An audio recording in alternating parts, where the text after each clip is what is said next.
Entonces, como les decía, si las partes no logran llegar a un acuerdo mediante el arreglo directo, entonces se va a tener que plantear el conflicto colectivo de carácter económico-social ante el Tribunal de Trabajo y Previsión Social. Este sería un procedimiento de conciliación.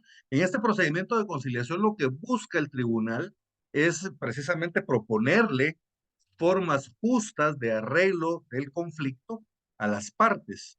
Y las partes al final pues deciden si aceptan o no aceptan la propuesta que les está haciendo el tribunal.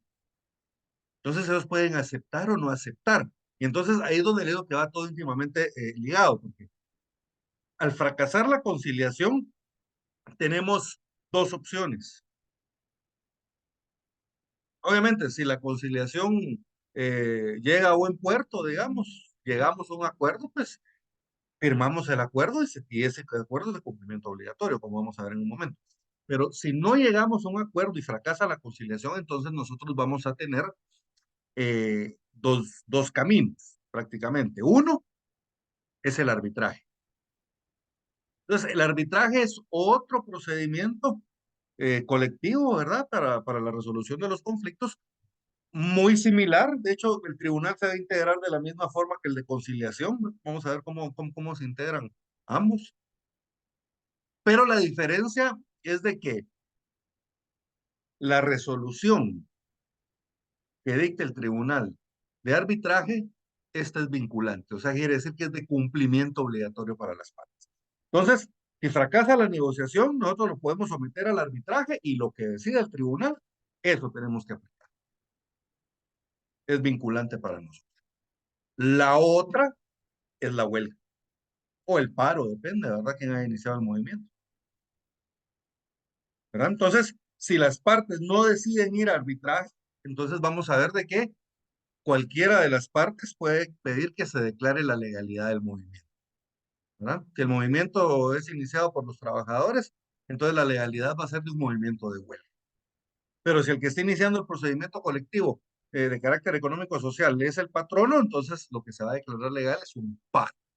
¿Estamos bien? Y vamos a ver cuáles son las, los requisitos para la huelga del paro respectivamente. Entonces, estos trámites, como yo les decía, están intercalados, básicamente. O sea, tienen que ver unos con otros.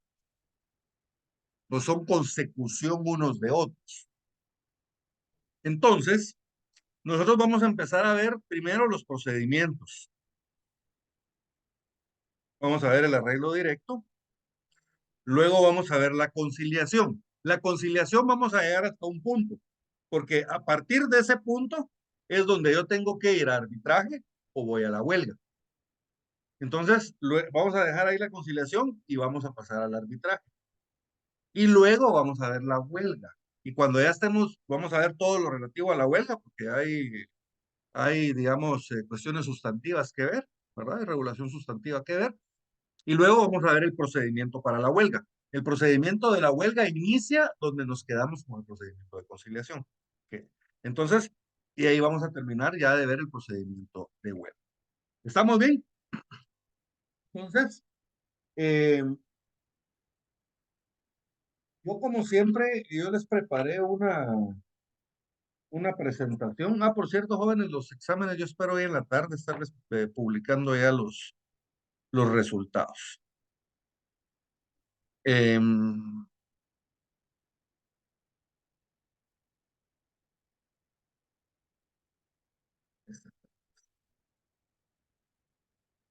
muy bien. Terminada la introducción, entonces platiquemos ya del tema del día de hoy. Los procedimientos para la resolución de conflictos. Bien, siempre que existen reunión de personas, pues existe la posibilidad de que hayan o surjan conflictos entre diferentes partes. No digamos si se trata en relaciones entre patronos y trabajadores. Entonces, van a surgir diferentes tipos de conflictos entre patronos y trabajadores. Uno los vamos a poder resolver de una forma y otros los vamos a tener que resolver de otra. Entonces, Lo normal, digamos, lo normal es de que,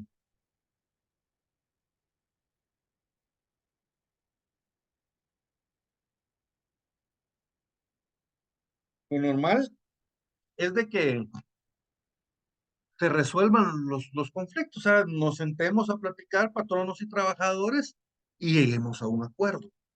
Eso debería de ser lo normal. Ahora, si nosotros no logramos hacerlo de esta forma, la ley establece otros procedimientos para que nosotros podamos llegar a ese acuerdo, ¿verdad? Para resolver ese conflicto, para resolver ese conflicto.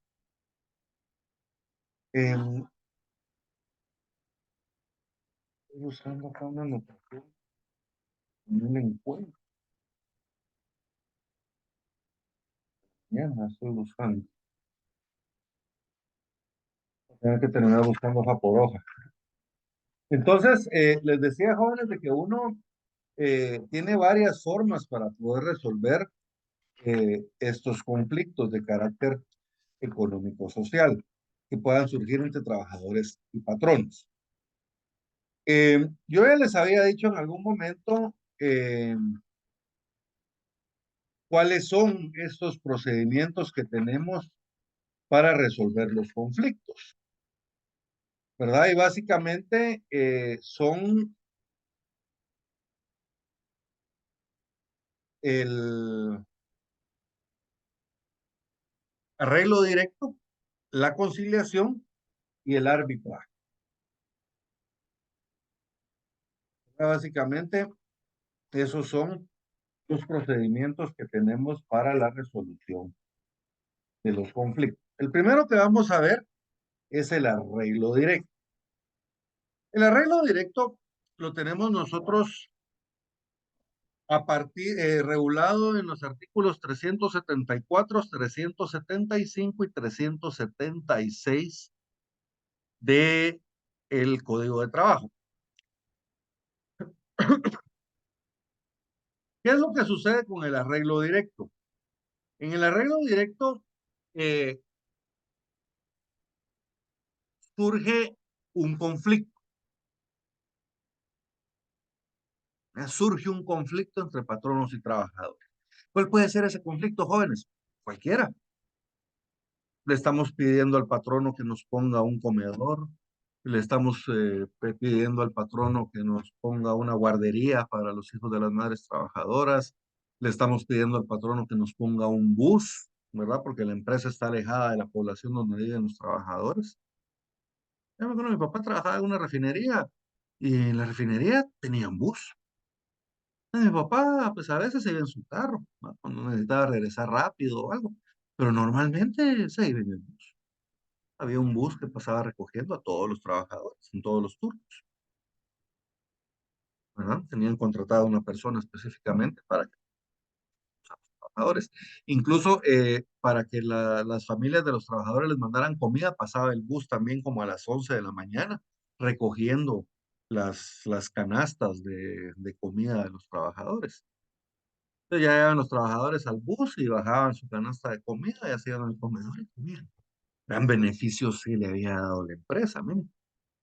En esa empresa había sindicato. Miren, esa empresa era gringa, tenía muy buenas condiciones, pero había un sindicato también y el sindicato peleó por muchas otras eh, condiciones de trabajo por ellos. Entonces, la verdad que era una empresa muy buena, que tenía muchas condiciones, muy buenas condiciones de trabajo, superaba por mucho las condiciones normales de trabajo. Entonces, ¿qué es el arreglo directo? Yo aquí les puse una definición. El arreglo directo es un procedimiento para la resolución de conflictos por medio del cual el patrón y los trabajadores pueden resolver sus diferencias en conflictos laborales de menor trascendencia. O sea, no son conflictos laborales tan serios, ¿verdad? Sino que, como lo dice su definición, son de menor trascendencia, o sea, son conflictos que, como les digo, no van a ser susceptibles de llegar, digamos, a una huelga o un paro, ¿verdad? Eso ya serían otro tipo de conflictos más serios. Esos son conflictos que surgen entre patrones y trabajadores, pero de menor trascendencia. ¿verdad? De menor trascendencia, entonces se resuelve por medio del arreglo directo. ¿Cómo se tramita el arreglo directo? El arreglo, pues, como todo procedimiento, tiene un trámite. Primero, aquí hay dos cuestiones. Primero, se debe formar por parte de los trabajadores un consejo o un comité ad hoc. Puede ser ad hoc o permanente. Ad hoc, un comité ad hoc quiere decir que se realiza específicamente para esa negociación. Y una vez termina la negociación y se resuelve el problema, se disuelve el comité ad hoc. O pueden ser comités permanentes que lo pueden dejar ahí nombrado permanentemente para que esté en constante comunicación con los trabajadores. Aquí no hay sindicatos, ustedes se dan cuenta, ¿verdad? Entonces, ¿qué es un comité ad hoc o un consejo ad hoc? Es una forma de organización colectiva de trabajo, ¿se acuerdan? Parecido al grupo coaligado, formada por trabajadores que se asocian de forma temporal sin adquirir personalidad jurídica con el objetivo de resolver un conflicto de poca trascendencia. Entonces, miren, el primer paso es que vamos a crear un comité ad hoc. Artículo 374. Se los voy leyendo yo porque vamos a ir pausando. Patronos y trabajadores tratarán de resolver sus diferencias por medio del arreglo directo, con la sola intervención de ellos o con la de cualesquiera otros amigables componedores. O sea, en el arreglo directo pueden realizar la negociación directamente patronos o trabajadores o pueden haber amigables componedores, o sea, van a ser terceros que van a servir como mediadores en la negociación, ¿verdad? Muy comúnmente es la inspección de trabajo quien actúa como amigable componedor. Entonces, luego establece que ahí viene lo de la formación del comité ad hoc. Al efecto, los trabajadores pueden constituir consejos o comités ad hoc o permanentes en cada lugar de trabajo, compuestos por no más de 3 miembros. Entonces, miren, ahí pueden marcar ustedes, número 1, ¿verdad? Número 1, ¿verdad? Constituir un comité ad hoc. Ahí le pueden poner un numerito 1. Estos comités ad hoc pueden ser ad hoc o permanentes y van a tener no más de 3 miembros, ¿verdad? No más de 3 miembros.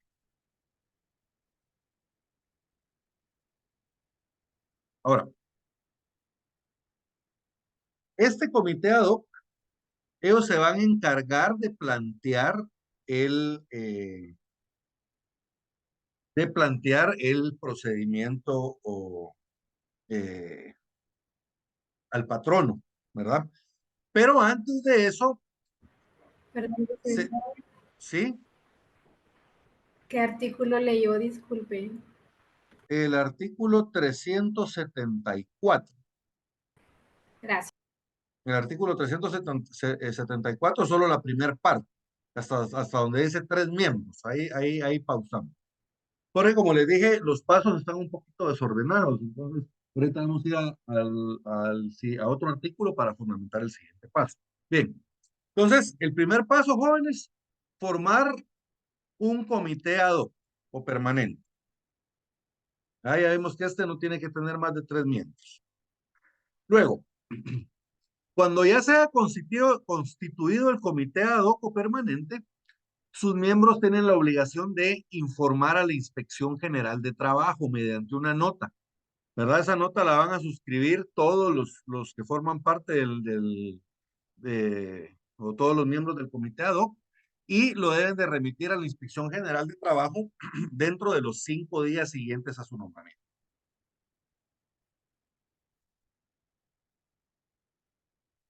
O sea que si a nosotros nos nombran, por ejemplo, nombramos a Tomás, a Shirley, a Benilda como miembros del comité ad hoc representante de los trabajadores.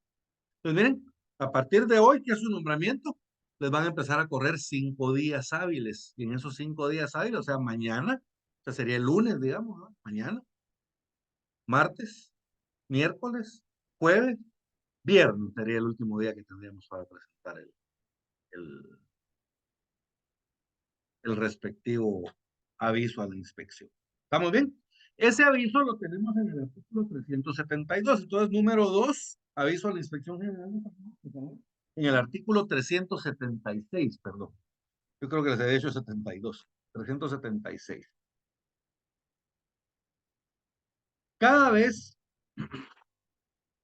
Tomás, ¿me puede hacer el favor de ayudarme con el 376? De acuerdo, artículo 376. Cada vez que se forme uno de los consejos o comités de o comités que habla el artículo 374, sus miembros lo informarán así a la Inspección General de Trabajo mediante una nota que suscribirán y enviarán dentro de los 5 días siguientes a su nombramiento. ¿Estamos bien?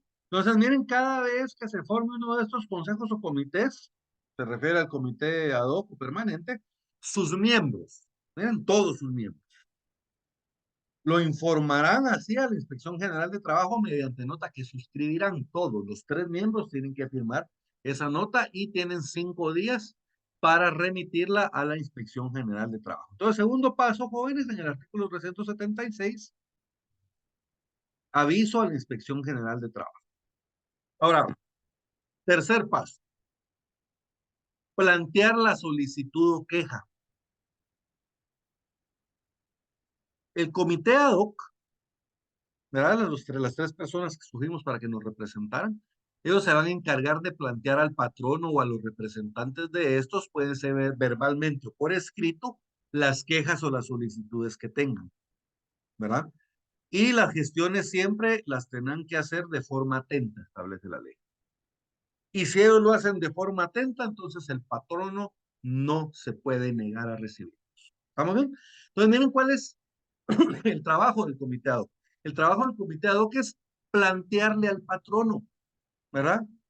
¿Cuáles son las solicitudes o cuáles son las quejas que tienen? ¿Verdad?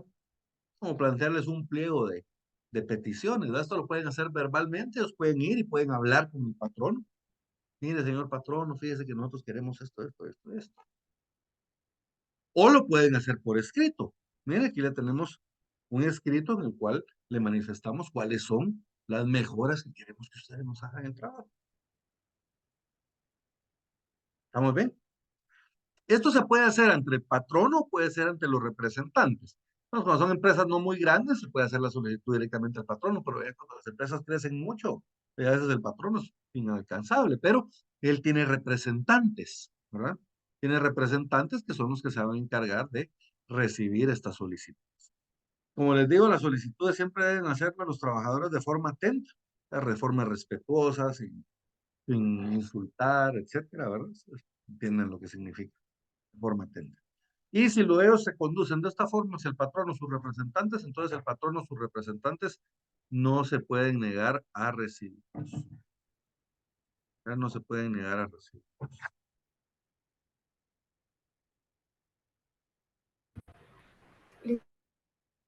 ¿Sí? Bueno, luego que avisan a la Inspección General de Trabajo, digamos, ellos se quedan con copia de la nota para que la empresa sepan que ellos son el comité ad hoc, o es la inspección la que... No, no, no. Ellos se quedan con una copia de recibido, ¿verdad? Ellos solo tienen la obligación de avisar a la inspección que se constituyó y obviamente la inspección pues les va a poner un sello de recibido en una copia y esa copia pues sirve para demostrar que ellos ya cumplieron con la obligación de remitir a la Inspección General de Trabajo dicha nota, ¿verdad? Ahora, sigamos en el artículo 374, donde nos habíamos quedado. ¿Se acuerdan? Ya habíamos leído, al efecto, los trabajadores pueden constituir consejos o comités ad hoc permanentes en cada lugar de trabajo, compuestos por no más de 3 miembros. Hasta ahí habíamos llegado. Ahora, el paso 3, perdón. Miren, plantear la solicitud o queja. Quienes se encargarán de plantear a los patronos o a los representantes de estos, verbalmente o por escrito, sus quejas o solicitudes. Dichos consejos o comités harán siempre sus gestiones en forma atenta y cuando así procedieren, el patrono o su representante no puede negarse a recibirlos a la mayor brevedad que sea.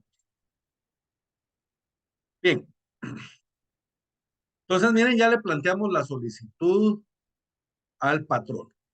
Ahora mire, señor patrono, nosotros tenemos tales y tales quejas y por lo tanto le hacemos tal y tal y tal y tal solicitud. Yo aconsejo siempre hacerlo por escrito, ¿verdad? Porque así queda una constancia de que efectivamente le solicitamos eso al patrón. Claro, podemos ir a hablar con él y expresárselo de palabra, pero siempre que quiere algo, por escrito, ¿verdad? Para que conste cuáles son los puntos que estamos solicitando.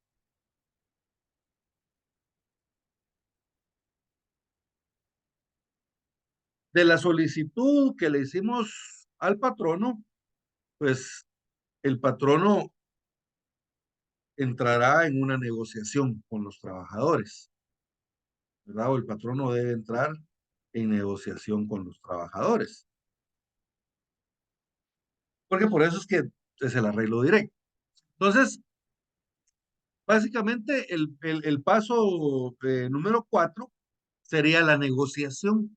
Se lleva a cabo una negociación entre patronos y trabajadores. El patrono puede ser que acepte algunas de las solicitudes de los trabajadores y otras no. Entonces, miren, ahí vamos a entrar en una negociación. Y puede ser que el patrono también les exija a ellos que cumplan con algo. Miren, sí les voy a cumplir con algunas de las cosas que me están pidiendo, tales, tales, tales. Estas no se las puedo cumplir, son imposibles de cumplir para mí. Pero a cambio, yo les voy a poner a ustedes, por ejemplo, un marcador para que conste la hora de entrada y de salida. Entonces, muchas veces a los trabajadores no les gusta eso porque hay una constancia específica de cuando llegan tarde. Entonces, ahí, pues, eso es una negociación, ¿me entienden? Ambas partes tienen que dar algo, tienen que ceder algo, ¿verdad?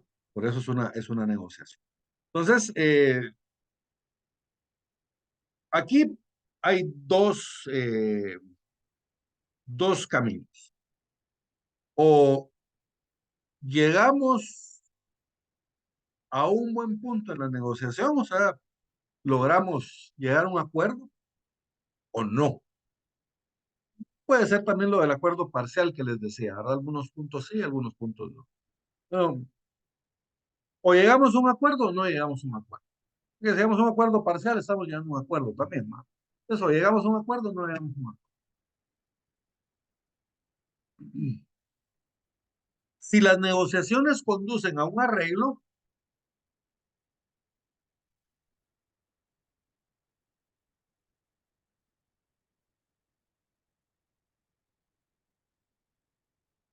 no sé si ustedes alcanzan a oír, jóvenes, pero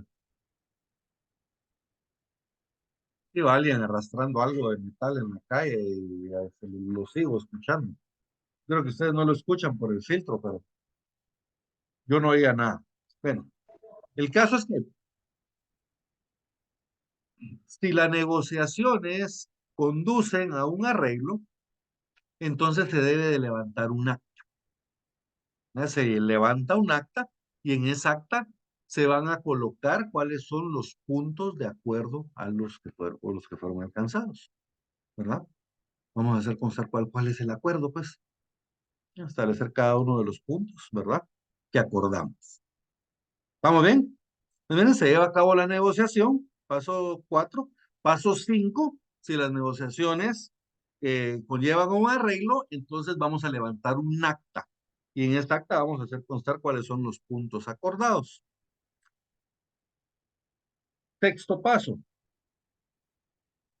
Esa acta debemos de remitir una copia auténtica. ¿Qué es una copia auténtica, jóvenes? Que le sacamos una fotocopia al acta ya debidamente firmada por todas las partes y la autenticamos con un notario. Vamos, contratamos un notario y para que el notario pues, le saque una fotocopia al original y nos la autentique. ¿Ah? Entonces esa copia autenticada la debemos de remitir a la Inspección General de Trabajo. ¿Estamos bien? Y tenemos plazo de 24 horas para remitirla a la inspección de trabajo. Y esa es responsabilidad tanto de patronos como de trabajadores. Todos son responsables de remitir el acta a la inspección de trabajo. Entonces, vamos en el segundo párrafo del artículo 374. Ahí tenemos el paso 4, 5 y 6. Artículo, perdón, vamos a artículo 375, perdón. Artículo 375. Cuando las negociaciones entre patronos y trabajadores, ¿qué quiere decir? Que hay una negociación. Entonces, colóquenle ahí paso número 5, negociación. Pues miren, cuando las negociaciones entre patronos y trabajadores conduzcan a un arreglo, se levantará acta de lo acordado.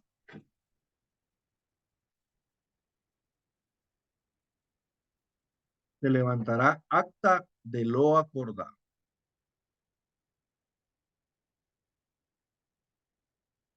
Entonces ahí es el paso número 6. Miren, levantar un acta del acuerdo alcanzado entre patronos y trabajadores.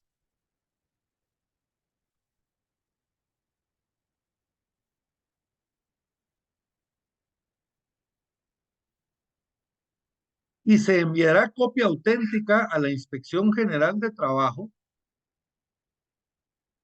y dentro de las 24 horas posteriores a su firma. La remisión la harán los patronos y en su defecto los trabajadores, sea directamente o por medio de autoridad política o de trabajo local. Entonces, si estamos en el interior, lo podemos llevar a la sede de la inspección de trabajo de Surinam o de Huetenango, donde estemos, ¿va? Y ellos lo van a remitir ya a la Inspección General de Trabajo aquí a la ciudad capital.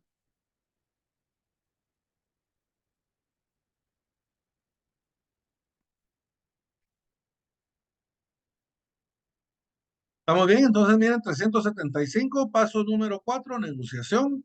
Paso número 5, se debe levantar un acta de lo acordado. Paso número 6, enviar copia auténtica a la Inspección General de Trabajo de dicha acta. ¿Para qué enviamos esa copia auténtica del acta que contiene el acuerdo en la Inspección de Trabajo? Porque la Inspección de Trabajo debe de aprobar ese acuerdo, ¿verdad? Ellos deben de aprobar ese acuerdo. Ahora, eh, más que aprobar, lo que ellos verifican es que ese acuerdo no viole ninguno de los derechos, ¿verdad? Tanto de trabajadores como de patronos, ¿no?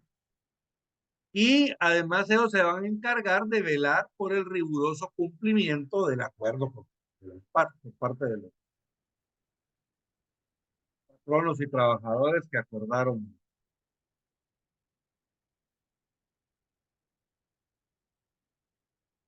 que acordaron. Entonces, paso número 7, aprobación por la Inspección General de Trabajo en el segundo párrafo del artículo 375.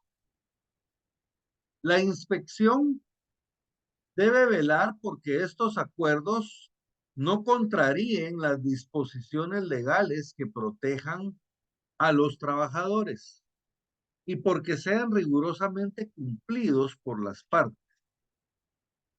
La contravención de lo pactado se sancionará con multa de 10 a 20 quetzales si se tratare de trabajadores y de 100 a 200 quetzales en el caso de que los infractores fueran los patronos. Sin perjuicio de que la parte que hubiere cumplido puede exigir ante los tribunales de trabajo y previsión social la ejecución del acuerdo o el pago de los daños y perjuicios que se le hubieren causado.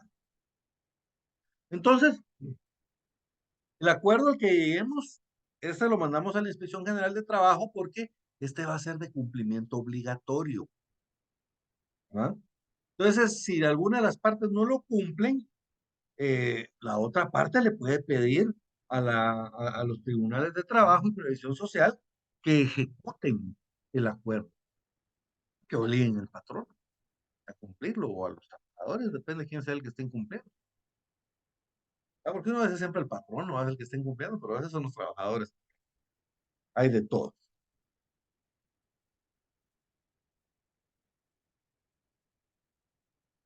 ¿Estamos bien? Y con eso básicamente estaríamos Sí, sí. nosotros concluyendo el primero de los procedimientos para la resolución de los conflictos, que es el arreglo directo. Como pueden ver ustedes, pues es de los más sencillos, ¿verdad? Es muy, muy, muy sencillo. Son 7 pasos, ¿verdad? Primero se constituye, al surgir el conflicto, ¿verdad? Se constituye por parte de los trabajadores un comité ad hoc o permanente, ¿verdad? Este se va a encargar de plantear al patrono las quejas o las solicitudes por parte de todos los trabajadores. Se debe enviar el aviso a la Inspección General de Trabajo, paso número 3, ¿verdad? Luego se lleva a cabo la negociación, luego se levanta un acta para hacer constar la negociación, te envía una copia autenticada a la Inspección General de Trabajo y luego esta aprueba el acuerdo. Una vez aprobado es de cumplimiento obligatorio y puede ser ejecutable ante los tribunales de trabajo y previsión social. ¿Sí, Benilda? Licenciado, en todos los departamentos hay delegación de la Inspección de Trabajo o del Ministerio de Trabajo. Según yo sí, según yo sí, por lo menos en todas las cabeceras departamentales. Incluso en algunos municipios, ¿verdad? Santa Lucía, Cochumalguapa, por ejemplo, Cotepeque, que son grandes. eh, yo creo que también hay Inspección General de Trabajo, pero sí estoy seguro de que de que en las cabeceras departamentales hay sede de la Inspección General de Trabajo. Y entonces esta acta se puede presentar en alguna de las delegaciones. Así es, así es. Y fíjense que de hecho la ley establece autoridad de trabajo, no establece específicamente la inspección. O sea, puede ser la inspección o alguna, si hay un juzgado de trabajo, ahí la vamos a presentar y el juzgado que la remita a la Inspección General de Trabajo, ¿verdad? Pero sí, lo normal que harían es llevarlo a la sede de la Inspección General de Trabajo para que ésta lo remita ya a la Inspección General de Trabajo. ¿Estamos bien?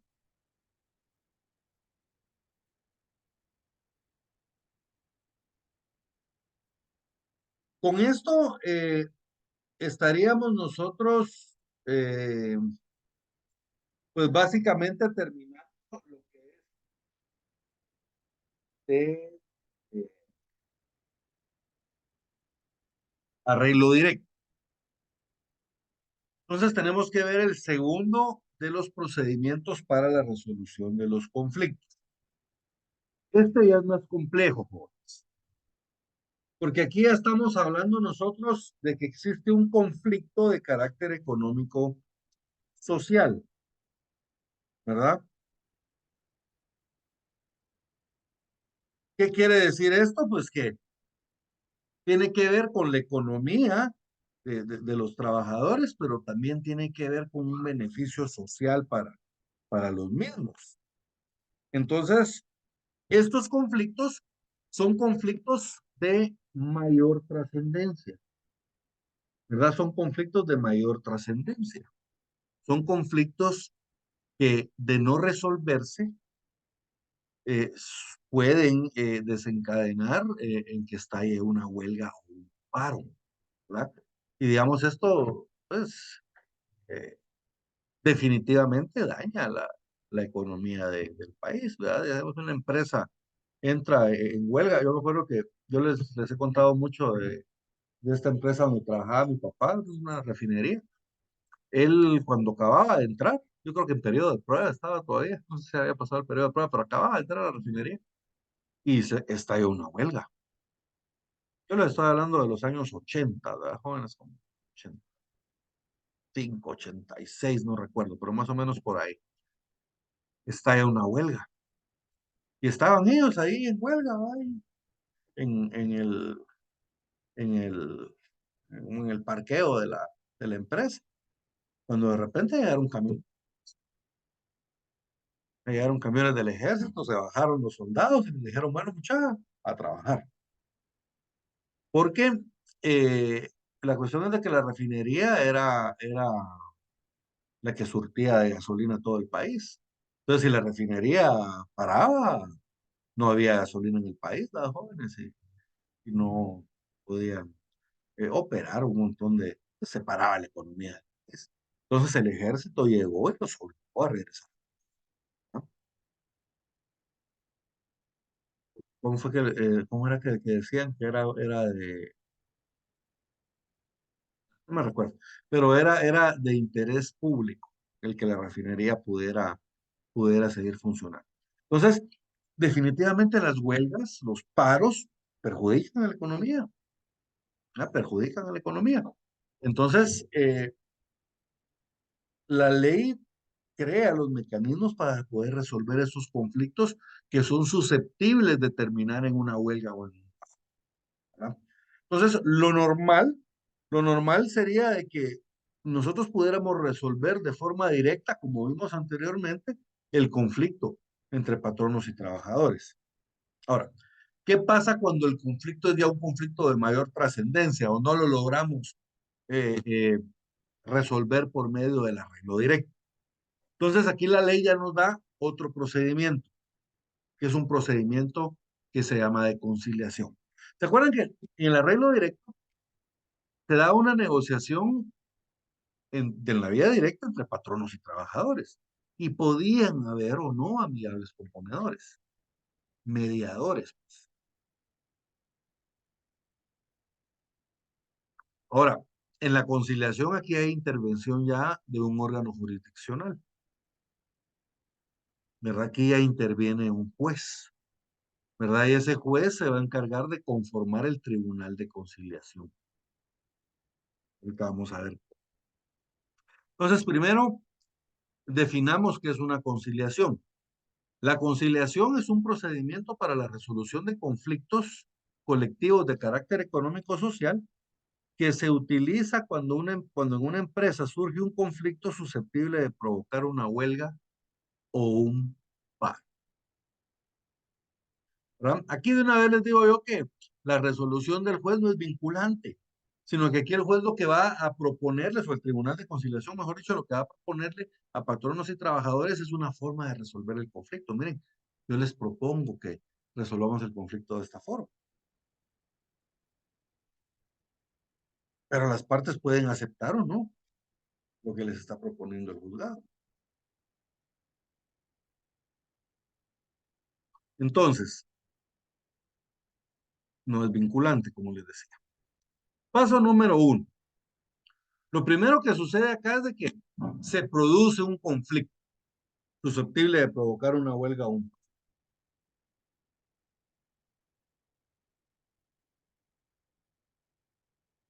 Surge un conflicto. ¿Qué puede ser, jóvenes? Por ejemplo, estamos pidiendo la negociación de un pacto colectivo de condiciones de trabajo, o pues estamos pidiendo que nos mejoren las condiciones de trabajo, que nos paguen más, que nos pongan bus, que nos pongan guarderías, que nos pongan un lugar donde podamos ingerir nuestros alimentos, que nos pongan baños adecuados, que nos pongan regaderas para podernos bañar después del trabajo, etcétera. Aquí las posibilidades de las solicitudes que pueden estar haciendo los trabajadores o los patronos, porque el movimiento vamos a ver que puede ser iniciado por patronos o por trabajadores, ¿verdad? Puede ser que sea el patrono el que quiera plantearles un conflicto a sus trabajadores, ¿no? Lo normal es que sea al revés, ¿verdad? Los trabajadores le planteen el conflicto al patrono, pero se puede dar, o sea, la ley permite que sea de las dos formas. Entonces, miren, hay una serie de problemas, miren, que pueden desencadenar una huelga. Entonces, aquí hay dos cuestiones. ¿Los trabajadores o los patronos están sindicalizados o no lo están? ¿Verdad? Entonces, aquí por eso les tengo yo 1.1 y 1.2, porque hay dos cosas que pueden pasar. Depende si están sindicalizados o no los trabajadores. Entonces, si los trabajadores o patronos no son sindicalizados, deben elaborar un pliego de peticiones. Hacemos un pliego de peticiones, quiere decir un pliego que contenga las solicitudes que le vamos a hacer a la otra parte. A la otra parte, porque como les digo, esta solicitud la pueden hacer patronos o trabajadores. En el pliego de peticiones, ahí mismo deben de designar 3 delegados que conozcan bien las causas que provocaron el conflicto. Igual que en el grupo, que en la asociación, que en el arreglo directo, ¿verdad? El comité ad hoc, ¿se acuerdan? Tenía 3 miembros. O sea que igual nombramos a 3 miembros que conozcan bien el conflicto para que vayan a negociar con la otra parte. A estos, ahí mismo en ese documento, se les debe conferir poder suficiente para firmar cualquier acuerdo. Acá el acuerdo lo pueden firmar en definitiva o ad referéndum, cualquiera de las dos formas. Ahora, ¿qué es en definitiva y qué es ad referéndum? Cualquiera de las dos que escojamos tiene que constar en el pliego de peticiones. ¿Bien? En el pliego de peticiones que hacen los trabajadores o patronos, ahí consta quiénes son los representantes y ahí consta también si tienen poder para resolver en definitiva o ad referéndum la negociación. En definitiva quiere decir que ellos van facultados para tomar una decisión. Y lo que ellos decidan ya está aprobado por los trabajadores. Ahora, ad referéndum quiere decir de que él puede aprobar un acuerdo, pero ese acuerdo tiene que ser sometido a la votación de los trabajadores después. Por eso se llama ad referéndum, o a referéndum. ¿Estamos bien? Ahora, si se trata de trabajadores o patronos sindicalizados, entonces la representación le corresponde al comité ejecutivo del sindicato. ¿Se acuerdan? Y cuando vemos el sindicato, el que representa legalmente al sindicato es el comité ejecutivo. Entonces, el comité ejecutivo en pleno va a ser quien represente a los trabajadores o patronos sindicales. Puede darse el caso también de que la Asamblea General del Sindicato pueda nombrar a 3 miembros del comité ejecutivo para que se encarguen. Entonces ahí no sería el pleno del comité ejecutivo, sino que serían 3 miembros del comité ejecutivo los que se encargan de negociar. Pero para esto último tiene que dar su aprobación la Asamblea General. Si no da aprobación la Asamblea General, entonces tienen que ser el pleno de los miembros del comité ejecutivo.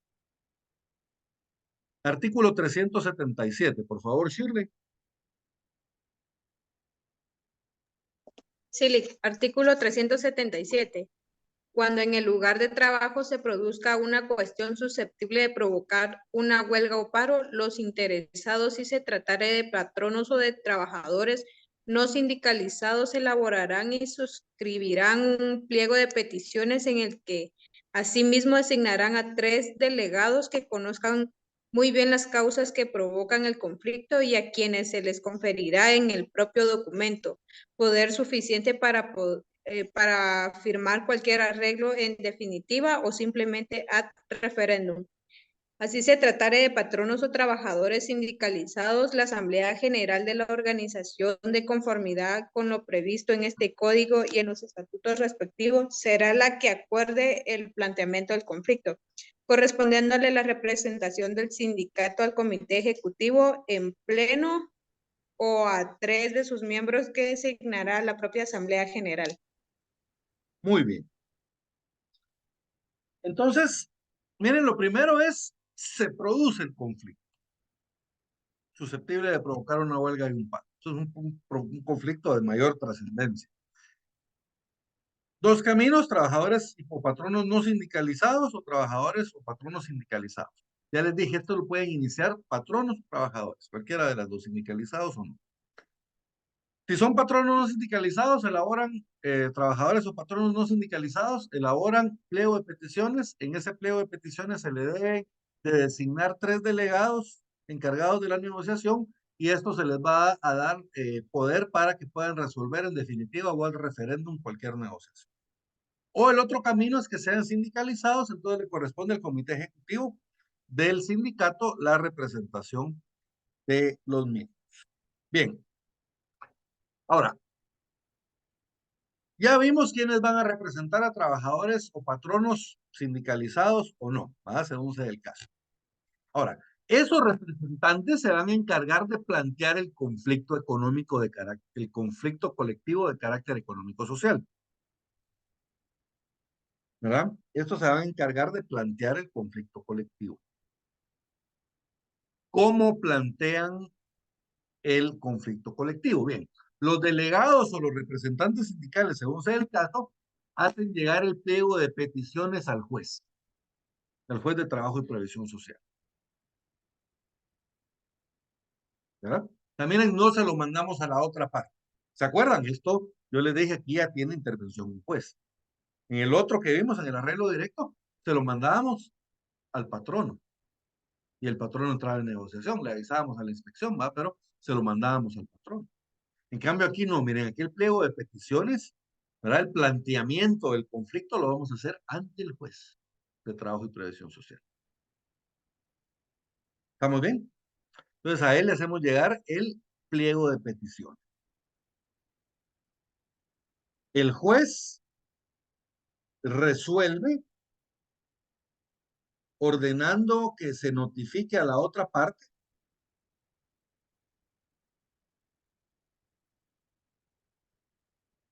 y la notificación se realiza al más tardar al día siguiente,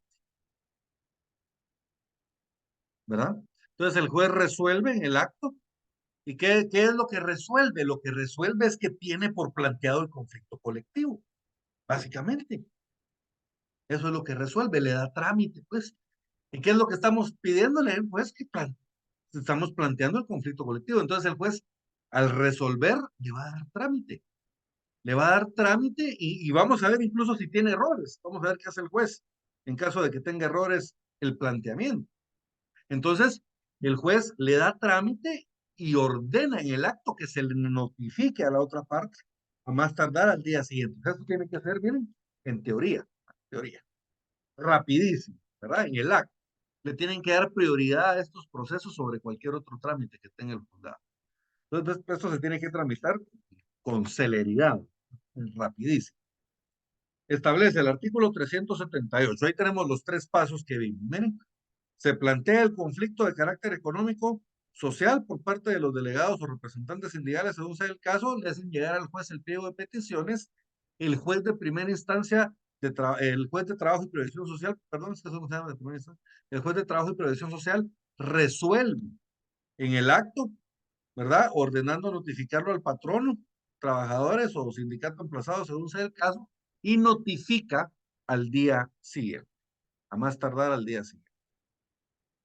Artículo 378.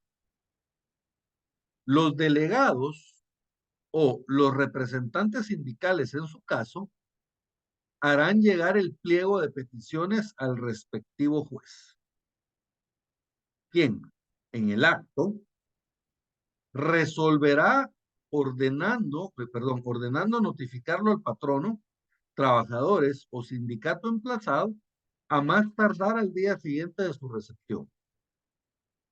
Para el efecto, la parte demandante deberá presentar junto con su solicitud por duplicado el pliego de peticiones para que se proceda en la forma prevista. Ahora,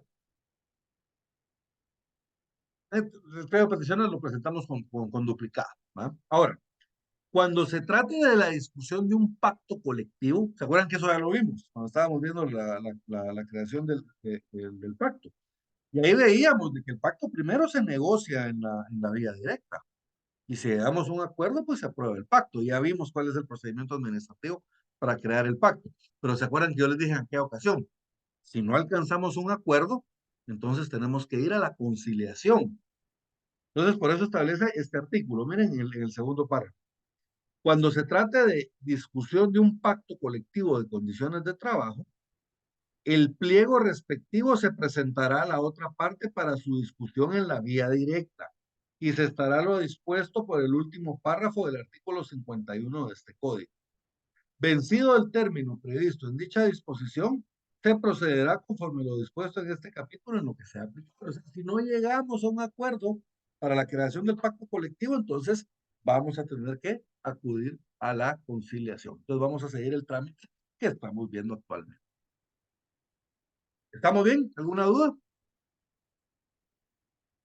Ahora, aquí viene algo bien importante. Una de las cosas más importantes tal vez de el planteamiento del conflicto colectivo, que son sus efectos. Bien, ¿qué son los efectos? O sea, son las consecuencias de la declaratoria del planteamiento del conflicto colectivo. Desde el momento en que entregamos el pliego de peticiones al juez, nos ponen nuestro sello de recibido, entonces ahí ya se tiene por planteado el conflicto. Ni siquiera ha resuelto el juez. Desde el momento en que el pliego se entrega al juez, se entenderá por planteado el conflicto. Ni siquiera es necesario que resuelva el juez. Ya solo con el sello de recibido, ahí ya está planteado el conflicto. Es lo que establece la ley. Ahorita lo van a leer ustedes. Entonces, desde que está planteado el conflicto, desde que se presenta el pliego de peticiones al juez, ¿cuáles son las consecuencias de eso? ¿Cuáles son los efectos? Bueno, el primero de los efectos es que ni patronos ni trabajadores pueden tomar represalias el uno contra el otro. La menor represalia establece la ley. Ni pueden impedirse el ejercicio de sus derechos, tanto patronos como trabajadores. Es una obligación recíproca. ¿Ven? Entonces, patrón y trabajadores no pueden tomar la menor represalia uno contra otro ni impedirse el ejercicio de sus derechos. El segundo efecto es la inamovilidad. ¿Se acuerdan que ya hablamos de la inamovilidad cuando estábamos viendo la creación del sindicato? La inamovilidad básicamente lo que quiere decir es que no se le puede despedir a los trabajadores. Una vez esté planteado el conflicto colectivo y mientras el tiempo de vigencia del conflicto, no pueden despedir. O sea, los trabajadores tienen inamovilidad. ¿Qué quiere decir eso? Que no se les puede despedir. ¿Estamos bien? Ah, ahorita vamos a ver la excepción, a menos que tengan autorización judicial, porque a mí siempre me dicen, mire, Lick, y si hay causa justa de despido, no lo puede despedir. Entonces, ay, ¿qué pasa entonces? Bueno, cuando hay causa justa de despido, entonces lo que tenemos que hacer es, bueno, haya causa justa o no, ¿verdad? Cuando nosotros queremos despedir a un trabajador, por cualquier motivo, pero siempre digo cuando hay causa justa, porque si no, ¿por qué otro motivo lo queremos despedir? Podemos pedirle la autorización al juez. Entonces le pedimos autorización al juez para despedir. Ojo, en esa autorización no vamos a estar probando nada sobre la justicia o injusticia del despido. Ese solo es un incidente para pedir la autorización al juez para terminar el contrato. O sea, que el juez me dé permiso para terminar el contrato. Una vez el juez me autoriza, entonces yo puedo despedir al trabajador. ¿Estamos bien? Entonces hay que seguir un procedimiento previo para poder despedir al trabajador. Ahorita vamos a hablar de ese procedimiento. Entonces, miren la inamovilidad. El patrono no puede despedir a ningún trabajador durante el tiempo que dure el conflicto, a no ser que cuente con esa autorización judicial. Si el patrono, aquí me lo puso separado esto, dice si el patrón no viola, pero aquí es si el patrono viola. Si el patrono viola esta norma y despide a un trabajador, entonces lo va a tener, sin autorización judicial, lo va a tener que reinstalar. Ahorita vamos a ver lo de la reinstalación. Lo va a tener que reinstalar y cuando le reinstale, aparte de unas multas que establece la ley que ahorita vamos a ver, le va a tener que pagar al trabajador todos los salarios y prestaciones dejadas de percibir desde el despido hasta el momento de la reinstalación. ¿Bien? O sea, todo el tiempo que estuvo el trabajador sin trabajar, digamos, eso se lo va a tener que pagar el patrón al trabajador. Eso es lo que se llaman los salarios dejados de percibir, ¿verdad? Y en esos salarios va incluido el salario, va incluido cualquier bonificación, digamos, bono 14, aguinaldo, el pago de vacaciones, todas las prestaciones que tiene el trabajador se las tienen que pagar. ¿Estamos bien? ¿Dónde tenemos eso? Eso lo tenemos en el artículo 379, por favor, Benilda.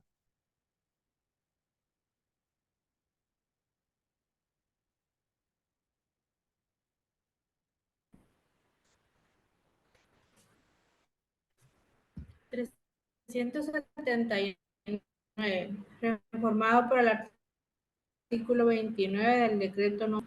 Desde el momento en que se entrega el pliego de peticiones al juez respectivo, se entenderá planteado el conflicto para el solo efecto de que ninguna de las partes pueda tomar la menor represalia contra la otra, ni impedirle el ejercicio de sus derechos. El que infrinja esta disposición será sancionado con multa de 1,000 a 5,000 quetzales y con arresto de 15 a 30 días, según la importancia de las represalias tomadas y el número de las personas afectadas por estas. Además, deberá reparar inmediatamente el daño causado sin que esto lo exonere de las responsabilidades penales en que haya podido incurrir.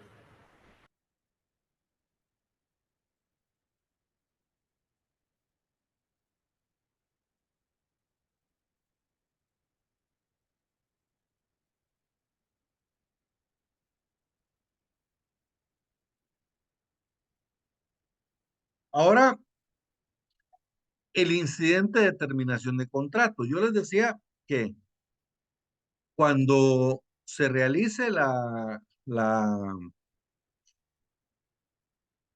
o cuando haya la necesidad más bien de la terminación de un contrato de trabajo, debemos de pedirle autorización al juez, ¿verdad? Entonces, desde que se plantea el conflicto colectivo, toda terminación de contratos de trabajo en la empresa, que se ha planteado dicho conflicto, aunque sea de trabajadores que no han suscrito el pliego de peticiones o que no se hubieran adherido al conflicto, ¿verdad? Debe ser autorizada por juez, ¿verdad? De todos los contratos de trabajo para poderlos terminar, tenemos que tener autorización de juez. Y esa se tramitará en forma de incidente, ¿verdad? Ahora, esta, como yo les decía, es solo una autorización para terminar el contrato. Esto no implica que el despido sea injusto o sea justo. Eso se tendrá que probar posteriormente en los tribunales de trabajo. ¿Qué quiere decir esto? Por ejemplo, yo soy el patrono y yo tengo que despedir a Ricardo por cualquier motivo. Entonces yo le pido autorización al juez. El juez me autoriza. Entonces, ¿qué me está autorizando? Poder terminar el contrato. Vengo yo y le termino el contrato a Tomás, lo despido. Pero eso no implica que el despido sea justo o injusto. Entonces, Tomás está en la libertad de demandarme por la injusticia del despido. Por ejemplo, si yo no le pagara su indemnización. Porque si yo le pago su indemnización y todas sus prestaciones laborales, pues ya cumplió con lo que establece la ley. Entonces, en este caso, si él me demanda, pues yo le plantearía una excepción de pago. Pero supongamos de que yo lo despedí a él y no le pagué ninguna de sus prestaciones, entonces él me puede demandar por despido injustificado para que yo le pague sus prestaciones laborales. O sea, el hecho de que a mí me dé permiso el juez para despedirlo no implica que yo no tenga que cumplir con mis obligaciones como patrono en caso de despido injustificado. ¿Estamos bien? ¿Quedó claro eso? Si se produce la terminación de trabajo, del contrato de trabajo sin haber seguido previamente el procedimiento del que hablamos antes, o sea, el incidente de terminación de contratos ante el juez de primera instancia de trabajo y previsión social, entonces el juez va a aplicar las sanciones de multa que se refiere el artículo 379, a las multas que ya vimos. Y ordenará que inmediatamente sea reinstalado él o los trabajadores despedidos, ¿verdad? Y en caso de desobediencia le va a duplicar la multa. Y si aún así persiste, entonces le puede certificar lo conducente. ¿Verdad? Le puede certificar lo conducente ante juez penal por el delito de desobediencia. ¿Verdad? Entonces, todo eso lo tenemos en el artículo 380. Por favor, Ricardo, Tomás. ¿Cómo le dicen a usted, Tomás o Ricardo? Ricardo. Ricardo. Entonces, Ricardo. Muy bien, Ricardo. Artículo 380. Importantísimo este artículo. Bien, artículo 380.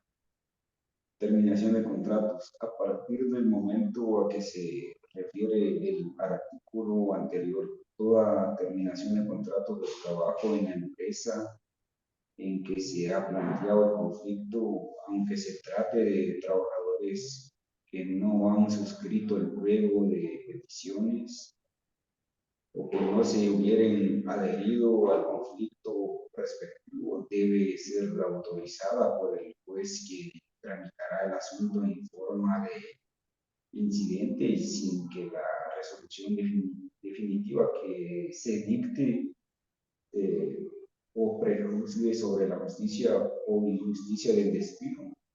Si se produce terminación de contratos de trabajo sin haber seguido previamente el procedimiento incidental establecido en este artículo, el juez aplicará las sanciones a que se refiere el artículo anterior y ordenará que inmediatamente sea reinstalado él o los trabajadores despedidos y en caso de desobediencia duplicará la sanción conforme los previstos en el artículo que procede. Si aún así persistiere la desobediencia, ordenará la certificación de lo conducente en contra del infractor para su procesamiento, sin que ello le exonere de la obligación de reinstalar en su trabajo a los trabajadores afectados. El juez actuará inmediatamente por constarle de oficio por denuncia la omisión del indicado procedimiento. En este último caso, su resolución de reinstalación debe dictarla dentro de las 24 horas siguientes de haber ingresado la denuncia al tribunal y en la misma resolución designará a uno de los empleados del tribunal para que en calidad de ejecutor del mismo haga efectiva la reinstalación. El procedimiento de reinstalación que establece en este artículo es aplicable también cuando se infrinja el derecho de inamovilidad que establece el artículo 209 de este código. Muy bien, entonces en la última parte, miren, el juez al recibir la denuncia de reinstalación, ¿no? La denuncia en la cual está diciendo el juez de que lo despidieron sin haber tenido la autorización judicial correspondiente, entonces el juez inmediatamente, ¿verdad? Inmediatamente debe de ordenar su reinstalación, ¿verdad? Inmediatamente. La reinstalación pues debe hacerla en el plazo de 24 horas. En esa misma resolución debe designar al ministro ejecutor, a un empleado del tribunal que se va a encargar de ejecutar la orden de reinstalación, y este mismo procedimiento lo podemos utilizar para los casos de inamovilidad que establece el artículo 209, que es para la formación del sindicato, ¿se recuerdan? Entonces vamos a utilizar este mismo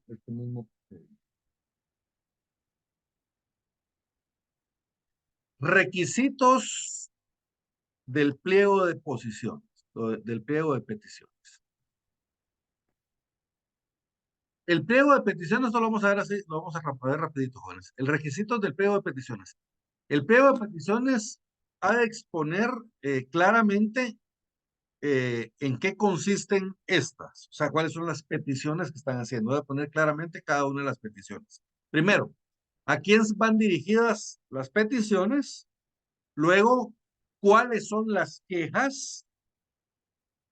El número de patronos o de trabajadores que las apoyan, la situación exacta de los lugares de trabajo en donde haya surgido la controversia, la calidad de la cantidad, perdón, de trabajadores que en estos prestan sus servicios, el nombre y apellido de los delegados y la fecha.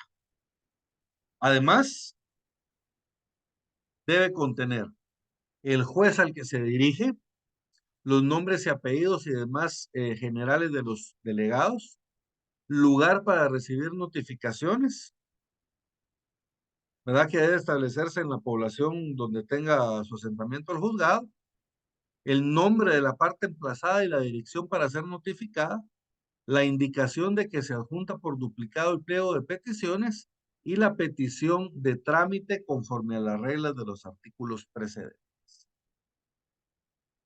¿Estamos bien?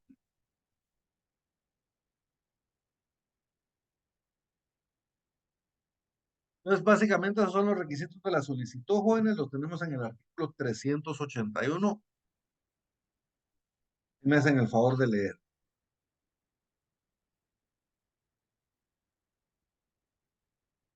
Me interesa mucho la última parte, porque, digamos, los primeros dos párrafos prácticamente se los transcribí yo en la presentación, pero la última parte, ¿se acuerdan que yo les había dicho? ¿Qué sucede si la solicitud o el planteamiento del conflicto colectivo contiene errores? Lo normal en los procesos, bueno, en los procesos civiles, digamos, en el juicio ordinario civil, le rechazan de plano a uno la solicitud si no tienen los requisitos. Hay otros procesos como el juicio oral, el juicio sumario o el juicio ordinario laboral, que ahí le dan a uno un tiempo para subsanar, o sea, le indican a uno cuáles son los errores para que uno los subsane, a los famosos previos. Pero acá no. Miren, en este, si hay algún error, lo corrige el tribunal. Lo corrige el tribunal y le da trámite de una vez. Miren, la última parte del artículo 381. Si la solicitud presentada no llena los requisitos legales, el tribunal de oficio corregirá mediante acta. Inmediatamente dará trámite a la solicitud. El tribunal es el encargado de corregir. ¿Estamos bien? ¿Alguna duda hasta dónde vamos?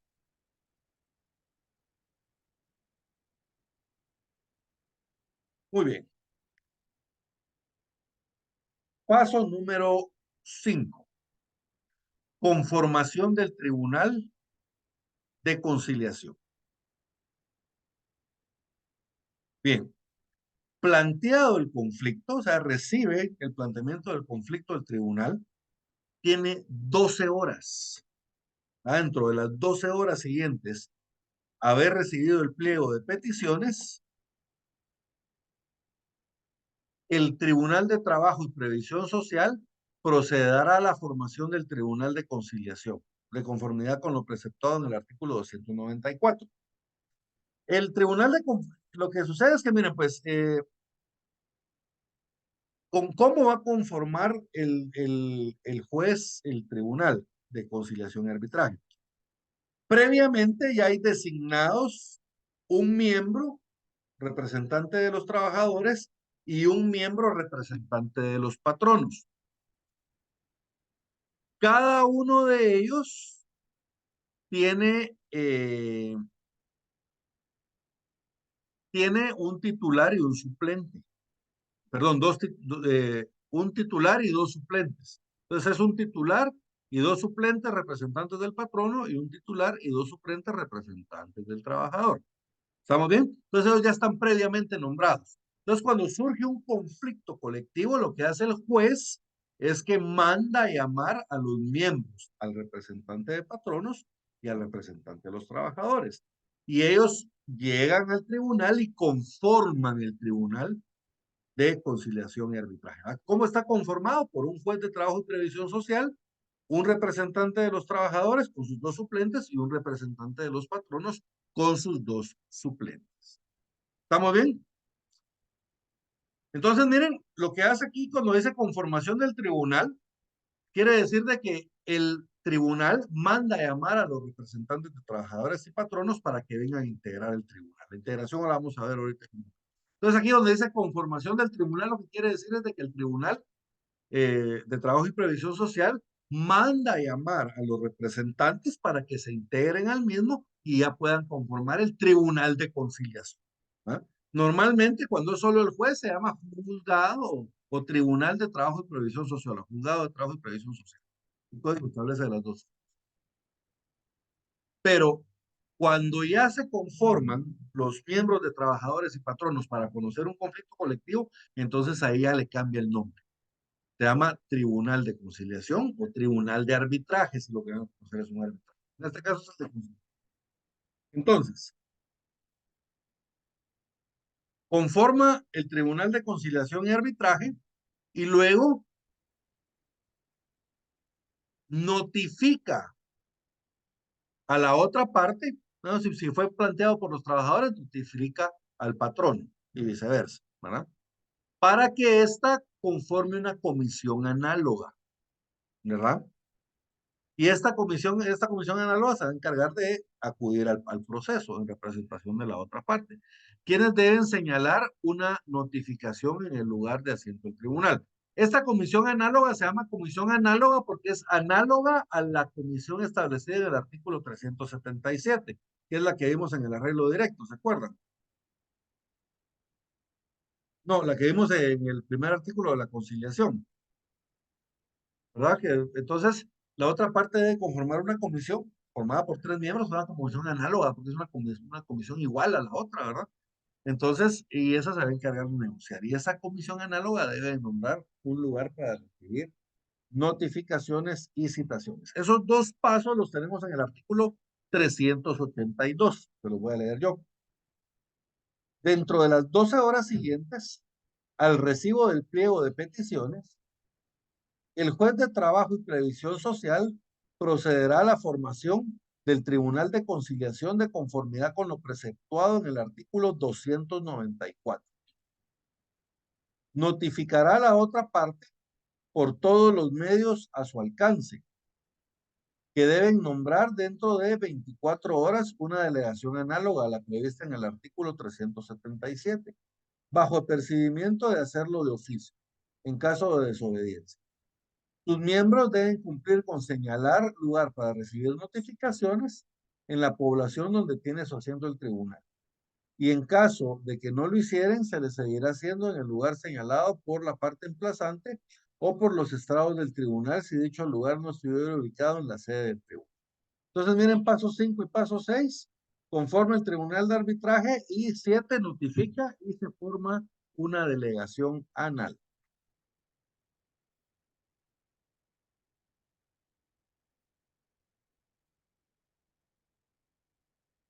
Integración del Tribunal de Conciliación.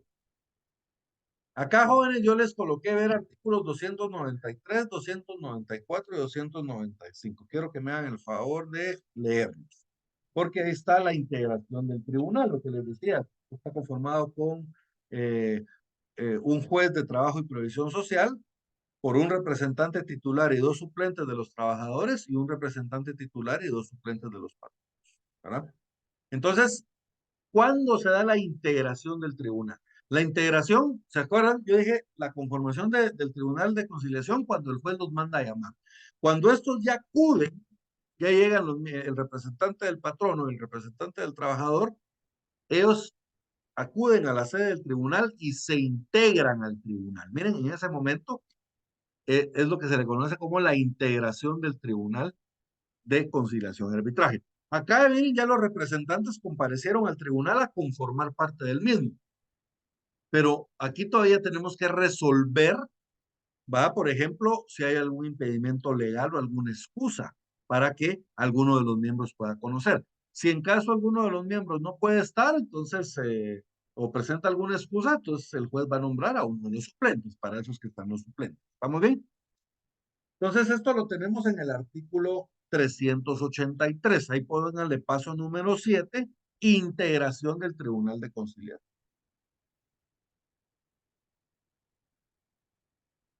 Si en el momento en que va a constituirse el Tribunal de Conciliación, alguno de sus miembros tuviera algún impedimento legal a causa de la excusa, lo manifestará inmediatamente a efecto de que se llame al sustituto. También ellos ya comparecen al juzgado y si no tienen impedimento, pues integran. Si no, si ellos tienen algún impedimento, todos lo manifiestan al tribunal.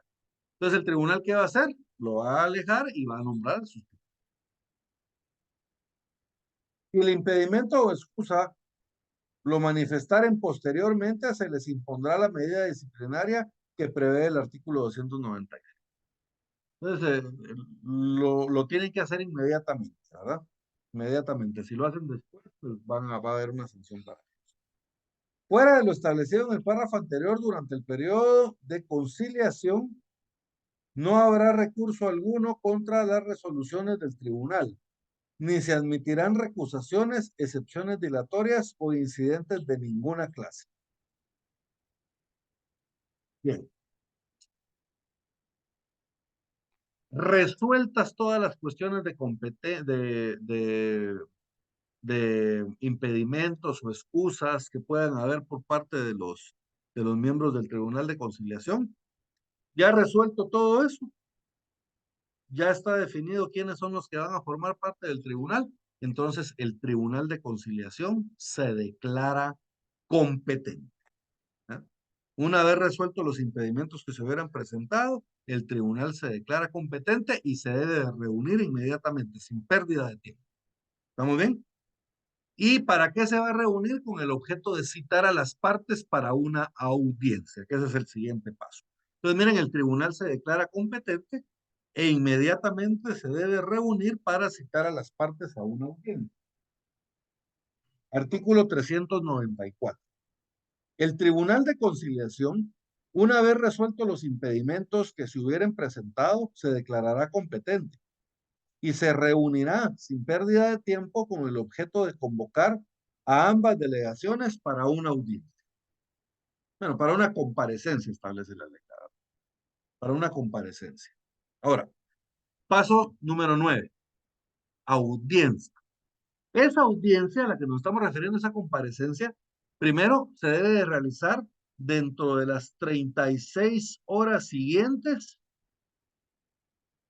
a la conformación o a la declaratoria de competencia del Tribunal de Conciliación, ¿verdad? Entonces, se declara competente el Tribunal de Conciliación, inmediatamente cita a las partes para la audiencia. ¿Por qué? Porque la audiencia se tiene que realizar dentro de las 36 horas siguientes y con absoluta preferencia a cualquier otro asunto, establece la ley. Bien. Entonces nos quedamos con el objeto de convocar a ambas delegaciones para una comparecencia que se ventilará dentro de las 36 horas siguientes y con absoluta preferencia a cualquier otro negocio. El Tribunal de Conciliación podrá constituirse en el lugar del conflicto si lo considera necesario. Ya pueden ir a constituirse el tribunal en el lugar de la empresa, digamos, de trabajo, pero no es lo más normal. Ahora, ¿cómo se desarrolla esa audiencia? Esa audiencia que se tiene que celebrar en las 36 horas siguientes, el desarrollo lo tenemos en el artículo 385. Básicamente, el juez va a citar a las partes 2 horas antes de la audiencia. O sea, si la audiencia es a las 11 de la mañana, va a citar a las partes a las 9 de la mañana. ¿Con qué objeto?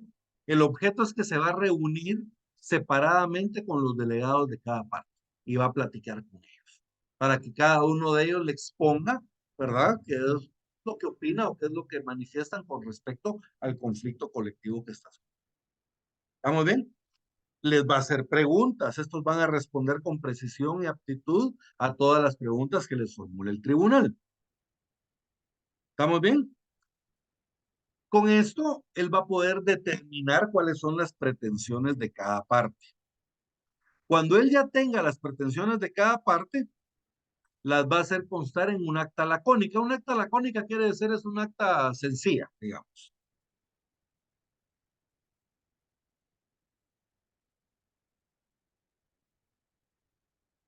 Es un acta sencilla.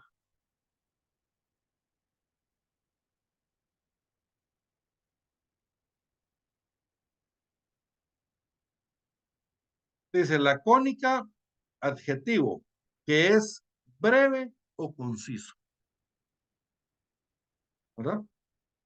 Que es breve, o sea, es un acta breve, un acta concisa, ¿verdad? Así con puntos muy detallados, muy concretos, perdón. Entonces, se va a hacer constar en acta lacónica, hará las deliberaciones necesarias, o sea, él va a entrar a conocer el expediente, lo va a estudiar y va a realizar una deliberación. Y en base a esa deliberación, ¿verdad? Va a llamar a los órganos de nuevo y les va a proponer medios o bases generales de un acuerdo, ¿verdad? Les va a decir, miren, en base a lo que cada uno de ustedes me manifestaron, yo les propongo este acuerdo. Y las partes pueden aceptar o no ese acuerdo, ahorita vamos a ver. 385. Les voy leyendo yo rapidito, jóvenes, porque ya nos vamos quedando sin tiempo. Pero ya estamos cerquísima de terminar.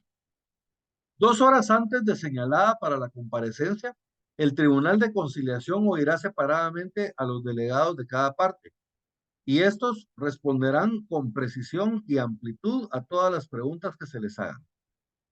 Una vez que haya determinado bien las pretensiones de las partes, en un acta lacónica, hará las deliberaciones necesarias y luego llamará a los delegados a dicha comparecencia, a efecto de proponerles los medios o bases generales de arreglo que su prudencia, le diga, y que deben ser acordados mayoritariamente por los miembros del tribunal. O sea que son 3 miembros del tribunal, 2 tienen que estar de acuerdo por lo menos en cada uno de los puntos que se les van a proponer. Tienen que ser aprobados por mayoría.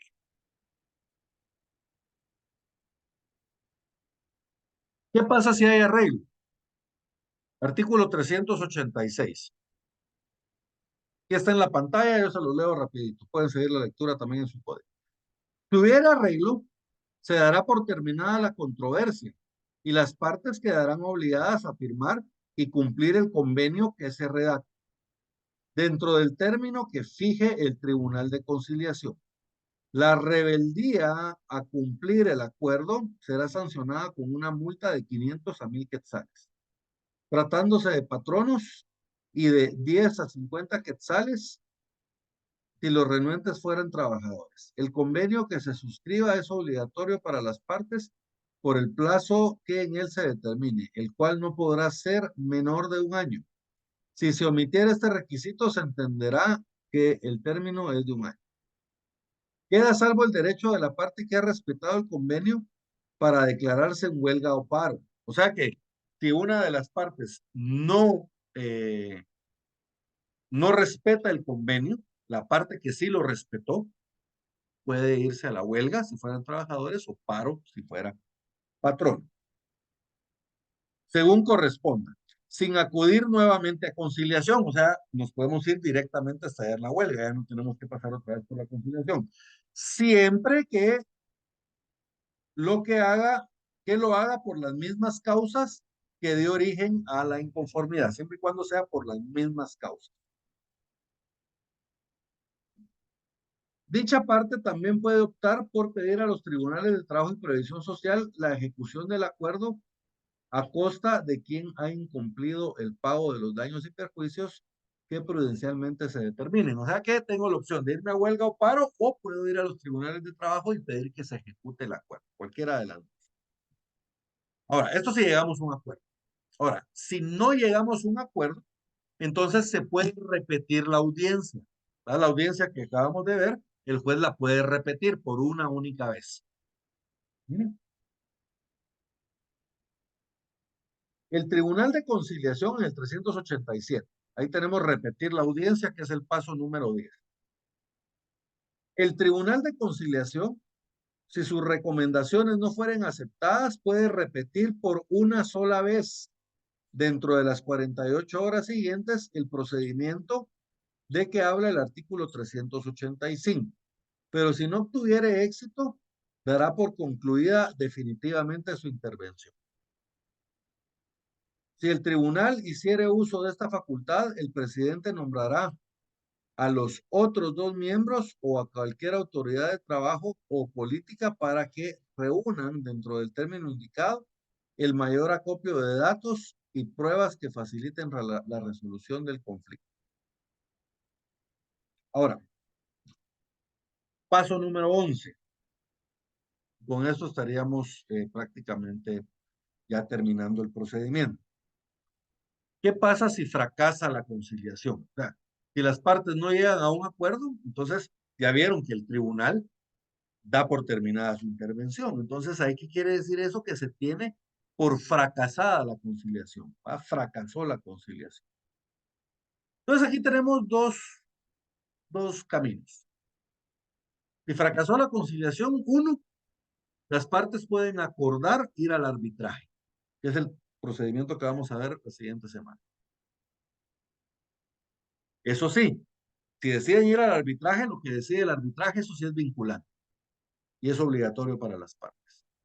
O la otra opción que tienen es estallar la huelga o el paro, según sea el caso.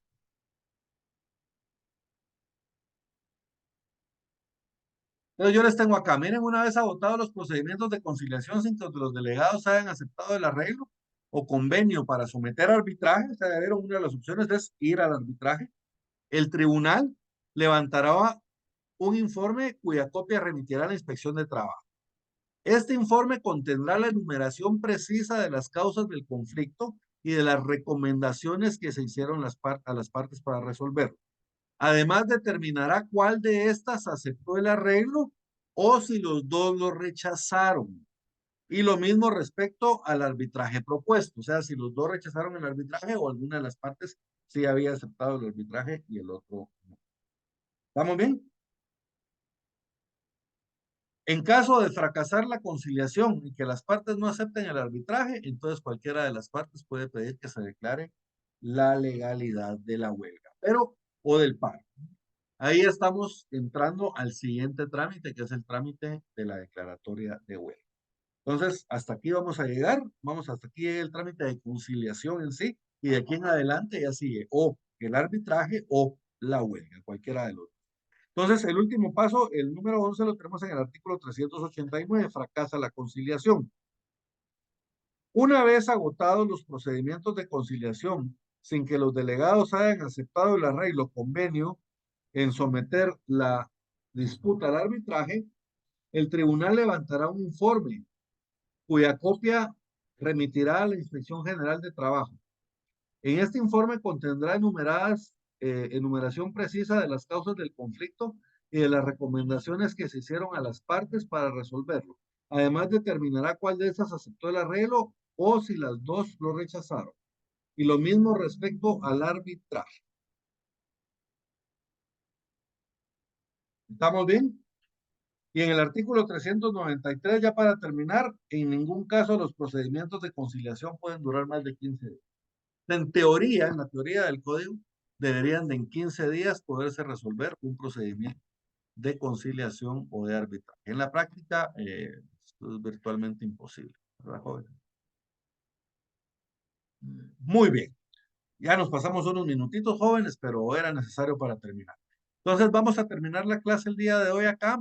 Y hoy en la tarde les estoy subiendo el video de la clase y les estoy subiendo también las calificaciones del examen de la semana pasada.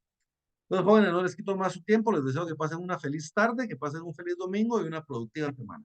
Se me cuidan mucho y nos vemos el otro sábado. Saludos cordiales a todos. Gracias, Liz. Feliz tarde. Saludos.